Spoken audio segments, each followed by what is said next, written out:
temps de la Nouvelle-France, les pirates étaient-ils exclusivement des pilleurs de navires? Cette question est à la base de l'étude sur les pirates, recels et contrebande. Lors de cette série, la première partie sera consacrée à expliquer l'encadrement de cette étude, faire le parallèle entre la période de la Nouvelle-France et l'âge d'or de la piraterie. La deuxième partie définira le langage courant de la Nouvelle-France et voir l'évolution de certaines terminologies utilisées à cette époque, voir les liens qui unissent les pirates à la contrebande et au recel au XVIIe et XVIIIe siècle en Nouvelle-France.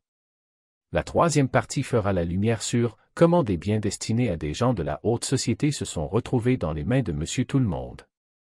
En conclusion, nous allons répondre à la question de base et mentionner les références utilisées dans cette étude. Maintenant, place à notre première explication. L'encadrement de l'étude. Pour faciliter votre contre-vérification et redonner aux auteurs toute la gloire qui leur revient, il est très important pour nous que les références utilisées dans cette étude soient accessibles pour tous.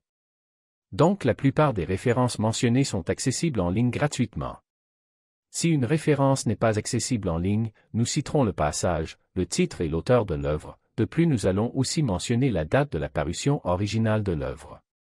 Compte tenu de la rareté de la documentation actuellement disponible, il n'est pas encore possible de présenter un portrait très précis du phénomène pirate. Dû à une documentation limitée sur cette période, les références de cette étude proviennent de documents écrits par des commerçants, des fonctionnaires, incluant les soldats, et sans oublier des prêtres catholiques, bien sûr.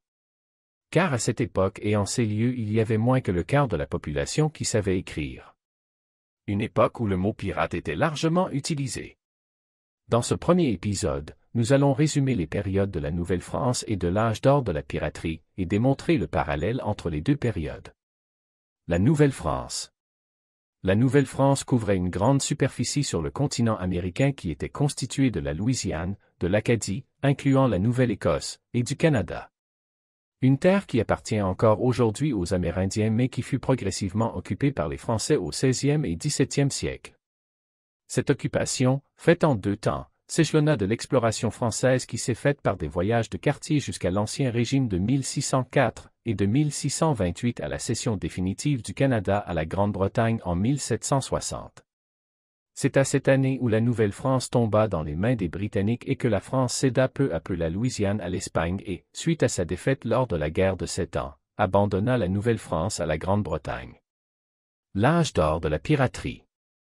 Maintenant que le temps et le lieu de la Nouvelle-France sont bien définis, regardons ce qui s'est développé en parallèle. Un âge qui, encore aujourd'hui, fait rêver les mordus d'aventure. Une période que l'on nomme « âge d'or de la piraterie ».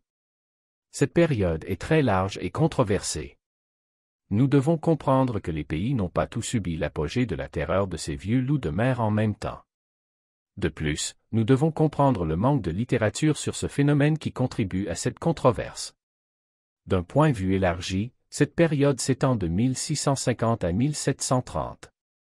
Elle contient trois vagues principales qui couvrent les trois périodes angulaires de la piraterie. La première vague était la période des flibustiers. Elle a débuté en 1650 et s'est terminée en 1680. Elle est caractérisée par les marins anglais et français qui sont majoritairement basés en Jamaïque et sur l'île de la Tortue. Ces flibustiers attaquaient les colonies et navires espagnols qui transportaient leurs richesses sur les eaux des Caraïbes et sur les eaux d'ouest sur l'océan Pacifique. La deuxième vague est associée à de longues excursions en mer. On l'appelle la ronde des pirates. Une traduction libre de l'expression anglophone « pirate ronde ». Celle-ci s'est déroulée principalement dans les années 1690 et a connu une brève période en 1720. Elle s'est déroulée sur les eaux des Bermudes et des Amériques. C'est lors de cette période que ces forbans pillaient les navires musulmans, comme les Arabes et Ottomans, et la Compagnie britannique des Indes orientales dans l'océan Indien et la mer Rouge. La troisième période, celle de l'après-guerre de succession d'Espagne qui se déroulait de 1716 à 1726. Elle débuta quand des marins anglo-américains et des corsaires laissés inoccupés par la fin de la guerre se tournaient en masse vers la piraterie. Dans le but de faire fortune, ils naviguaient sur les eaux des Caraïbes, et de la côte est américaine, ils ont aussi navigué la côte ouest africaine et l'océan Indien. C'est l'impact de cette période sur la Nouvelle-France qui est au cœur de notre étude.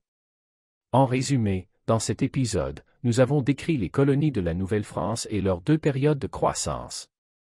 Nous avons aussi déterminé les périodes de l'âge d'or de la piraterie et vu qu'elle est à l'intérieur de la période de la Nouvelle-France.